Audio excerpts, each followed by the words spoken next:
Hey everyone, and welcome to the Deep Dive, ready to explore something incredible. Absolutely. Today we're diving headfirst into the world of quantum computers, and let me tell you, this is not your average tech upgrade. Not at all. We'll be separating the hype from reality, all based on a fascinating essay published just last week, November 26th to be exact, by Jörg O. Schneeppert.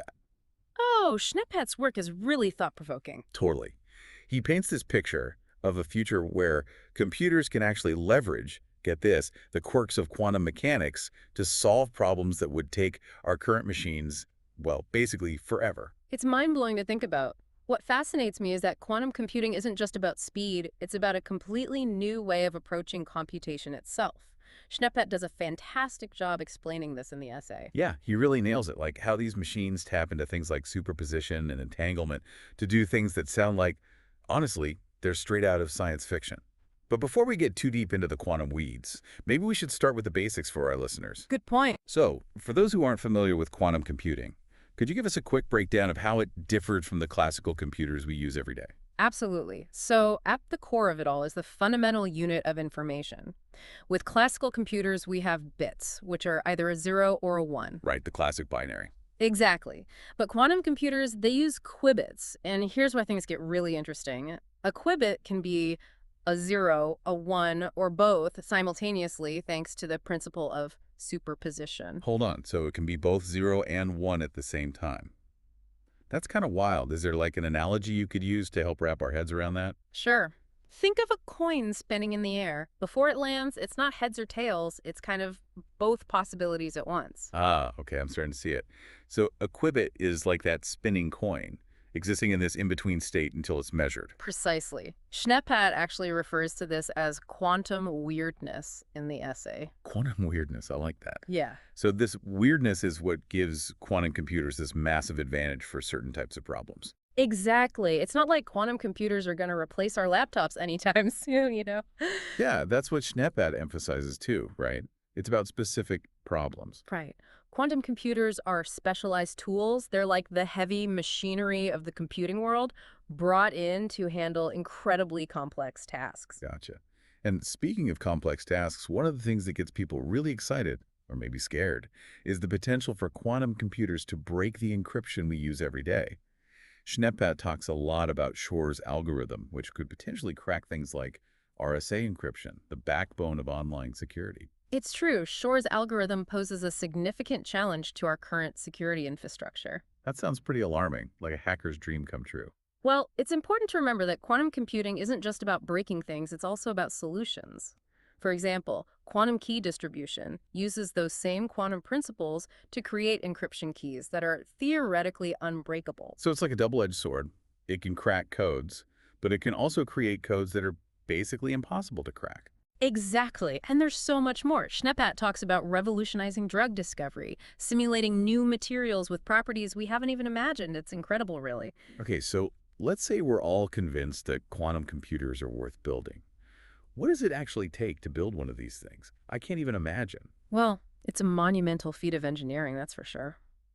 Schneeppert describes these machines as needing to be kept colder than outer space, shielded from even the slightest vibration. We're talking manipulating individual atoms and photons here. Wow. It sounds almost impossible. Like building a computer out of snowflakes in a blizzard. The analogy isn't far off. And there are different approaches being explored, too, each with their own set of challenges, like superconducting circuits. That's the method companies like IBM and Google are focusing on. I've heard of those. They involve supercooled circuits, right? Where electrons can flow without resistance. That's the one. And then there's optical quantum computers, which use photons, particles of light, as their qubits. Photons, so like light itself is doing the computing. You got it. Photons are interesting because they're less susceptible to environmental noise, so they could potentially operate at higher temperatures. That makes sense. I remember Schneeppert also mentioned something called topological quantum computers. Those sounded especially wild, like something out of Star Trek. Ah, yes, those are fascinating. The idea is to encode information in the very fabric of space-time. Hold on, space-time. Like the very structure of the universe. Exactly. It's a more theoretical approach at this point, but it holds immense promise if we can crack it. It's mind-boggling to think about. But all of this sounds incredibly fragile. I mean, if we're talking about manipulating individual atoms and photons, Wouldn't the slightest disturbance mess everything up? You're right to point that out, and that brings us to one of the biggest hurdles in quantum computing, decoherence. Decoherence. Yes, it's the tendency of qubits to lose their delicate quantum properties due to interactions with their environment. So, like, if that spinning coin we talked about earlier suddenly just stopped spinning and fell flat? Pretty much. It's a constant battle to keep these qubits stable and isolated from any outside interference. So building a quantum computer is not for the faint of heart. It's a delicate balancing act, to say the least. Absolutely. But the potential rewards are so great, it's driving researchers to push the boundaries of what's possible. I can see why. Okay, we've talked about qubits, algorithms, and the sheer engineering marvel of building a quantum computer. But let's move on to what these machines can actually do. What kind of impact could they have on the world? Now that's where things get really exciting. Schneppat offers some amazing glimpses into a future shaped by quantum computing. A future where we can solve problems that our current computers can't even dream of. And that's exactly what we'll be diving into in part 2 of our deep dive. Stay tuned. Welcome back to the deep dive. Before the break, we talked about qubits, algorithms, and the incredible engineering needed to build a quantum computer. Now I want to get into some of the more mind-bending implications of this tech, especially something Yurgo Schneppat spends a lot of time on in his essay, Entanglement. Even Einstein thought it was a bit spooky. Can you help us unpack that? Entanglement is definitely one of those quantum phenomena that really makes you question how the universe works. Picture this. Two particles, linked together in a way that if you know the state of one, you instantly know the state of the other, no matter how far apart they are. So like if you had two gloves, one here on Earth and the other on Mars, and you found out the glove on Earth was left-handed, you'd automatically know the one on Mars is right-handed? Perfect analogy. It's this spooky action at a distance that makes entanglement so fascinating. And it's not just theoretical. Experiments have shown that these entangled particles really do influence each other instantly, regardless of distance. That's crazy. It seems to go against everything we know about cause and effect. How does it even work? Is there like an invisible force connecting them? Not quite. It's more about a shared quantum state, a connection that transcends physical distance. The math behind it is pretty complex, but basically the fate of one entangled particle is tied to the fate of the other. Okay, so entanglement is super interesting from a physics standpoint, but how does it actually play into quantum computing? What makes it so useful? Well, entanglement is a key ingredient in a lot of quantum algorithms. It allows qubits to work together in a way that classical bits can't, creating this network that unlocks a whole new level of computing power. Shor's algorithm, the one we talked about earlier, it relies heavily on entanglement to factor large numbers, something that would take classical computers a ridiculously long time. So it's like having a team of super problem solvers who are telepathically linked, able to share info and work together instantly. You're catching on. That interconnectedness is what allows quantum computers to tackle certain problems, like simulating complex molecules or searching massive databases, way more efficiently than classical computers ever could. Let's talk more about those applications. Schneppat dives into several potential uses for quantum computing. One that really stood out to me was its potential to change how we discover new drugs. How could that work? Imagine being able to design personalized therapies tailored to an individual's genes. Quantum computers could simulate the interactions between drugs and individual cells at a molecular level. That means we could develop treatments that are more effective and have fewer side effects. So it's like having a virtual laboratory inside a computer where you can test tons of drug combinations without actually needing any physical experiments. Exactly. And that kind of simulation power could be applied to more than just medicine. Quantum computers could help us create materials that we can only dream of today. Stronger, lighter composites for building things like airplanes, more efficient solar cells for our homes, even room temperature superconductors to change how we transmit energy. Room temperature superconductors. Wow, that sounds like science fiction. Speaking of which, Schneppat also mentions using quantum computers to simulate the universe itself. Is that even possible? It might sound far-fetched, but theoretically it could be done. If we could build a powerful enough quantum computer, we could potentially model how matter and energy behave at the most fundamental level. So we could create a virtual universe inside a computer. In a way, yes. And that could lead to some amazing insights into how the universe began, the laws of physics, maybe even the nature of reality itself. That's incredible. But let's step back from the hypothetical for a moment and focus on some more down-to-earth applications. Schneppat also highlights the potential impact on areas like finance and logistics. Right. In finance, Quantum computers could completely change risk management and portfolio optimization. Imagine being able to predict market changes with more accuracy, or even identify fraudulent transactions in real time. So that's like having a crystal ball for the stock market. And what about logistics? Well, quantum algorithms could optimize delivery routes, manage global supply chains, even design better traffic flow in cities. Think about a world with fewer traffic jams and quicker deliveries. Now, that's a future I can get behind. Okay, we talked about a lot, from the basic principles of quantum mechanics to the potential of quantum computers to change industries and even our understanding of the universe. But before we get too carried away, we should also think about the potential downsides.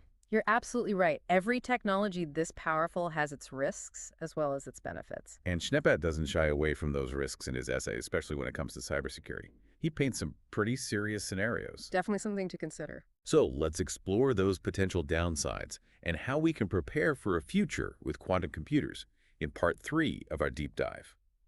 Welcome back to the deep dive. We have spent the last 2 parts exploring this incredible world of quantum computers, how they work, the potential they have to transform industries, even our understanding of the universe.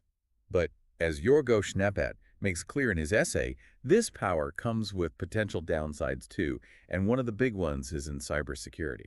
You're absolutely right. It's vital to acknowledge the risks as well as the benefits. We talked earlier about Shor's algorithm and how it could crack the encryption that protects, well, pretty much everything we do online. So it sounds like we're in a bit of a race against time then. We need to figure out quantum-resistant encryption before these quantum codebreakers become a reality. Exactly.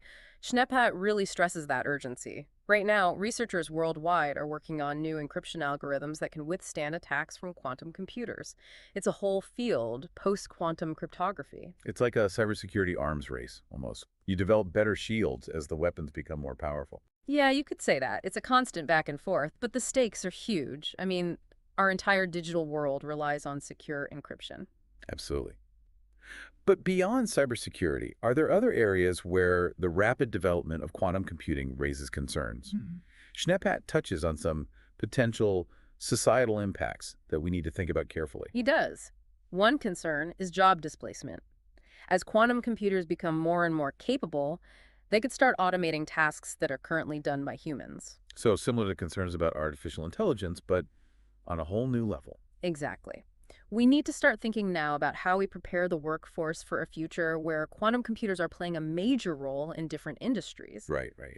And another concern is that access to this technology could become concentrated in the hands of a few powerful companies or governments. That could widen existing inequalities even further. It's a reminder that technological advances don't always benefit everyone equally. We have to be very conscious of these potential downsides and make sure the benefits of quantum computing are shared fairly. I agree completely. Open access to quantum computing resources, education, that's going to be crucial to prevent a widening of the tech divide.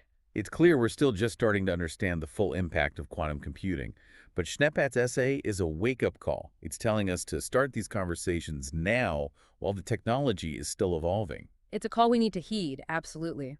Shaping a positive quantum future will require collaboration, foresight, and a willingness to really grapple with some tough ethical and societal questions. Well, we've covered an incredible amount in this deep dive, from the weird world of qubits and entanglement to the potential for quantum computers to transform, well, everything. It's been quite a journey. A huge thank you to our expert for guiding us through this complex and fascinating landscape. It's been my pleasure. And to our listener, we hope this deep dive has piqued your curiosity and left you with a better understanding of this truly revolutionary technology. Quantum computing isn't just some far-off concept anymore. It's here, and it's evolving rapidly. It has the potential to change our world in ways we can barely imagine. And as Yorgo Schneepat argues, it's time to start preparing for that quantum future, to embrace the incredible possibilities, but also to be mindful of the challenges. So dig into those resources mentioned in Schneepat's essay, keep exploring, and stay tuned for more deep dives into the frontiers of knowledge.